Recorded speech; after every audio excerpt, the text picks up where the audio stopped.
There's an old song, how are you going to keep them down on the farm after they've seen Paris? It certainly applies to musicians. They flock to the bright lights of cities like summer insects to a glowing bulb in a patio. But there is a couple in the little village of St. Basile near Edmundston who are trying to change that. They've set up an advanced recording studio in the unlikeliest of places, out in the woods on the side of a mountain. They hope it'll keep young musicians closer to home, closer to your town, New Brunswick. Willa Jeffrey reports.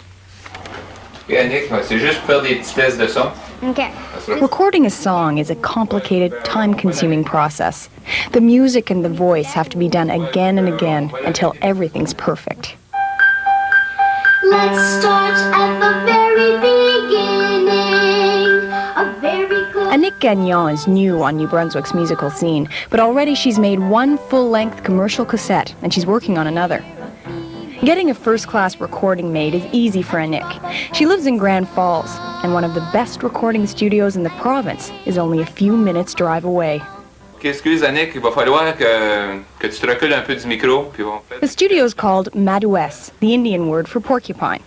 It was built 6 years ago on a secluded mountainside, the dream of Danielle and Denise Violette. A musician should be able to make a living here, you know, if his home is in Edmundston or anywhere in the province, should be able to make a decent living here instead of always having to go out of the province. And we see much more young people starting writing songs, music, than we had seen at the first start. That will bring us back to home. The Violettes were living in Moncton when they started planning Madoues. Danielle's a musician and a technical whiz, and he always wanted to start his own recording studio. Denise was tired of city living, so instead of setting up shop where the action is, they came home.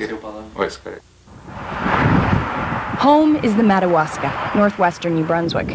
Denise and Danielle grew up here. They decided to build in St. Basile because both their families live nearby. At first, people in the community were skeptical. They didn't see the need for a high-tech recording studio. They didn't think Madoues would ever get off the ground. But they were wrong. Musicians from all over the province started calling, and in a couple of years, Madoues was getting more business than the Violettes could handle. They write TV and radio jingles for businesses and the provincial government. They make 24-track recordings and demo tapes for local musicians, people who used to take their songs to studios in Maine or Quebec, or who would never have thought they had enough talent in the first place. That's what we missed when we were kids. We didn't have any places to record our own songs.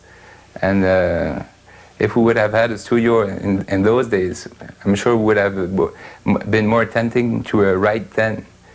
3, 4. Louis is a musician as well as the chief technician at Madoues. He's convinced that having a professional recording studio that's accessible is changing the future for the province's musicians. And they're always tempted to come back again and to try to achieve a higher level. And it's really fun to see them, how enthusiastic they are about it. I really like the way that they come back every time, and they're all motivated to write new songs. That's the whole point of Madoues. For the Violettes, music is an integral part of New Brunswick's past and its identity. If we don't have any cultural life here, what kind of quality of life would people have? It's pride. We need to have pride in our province where we live, and say that we can accomplish things as much as anybody else.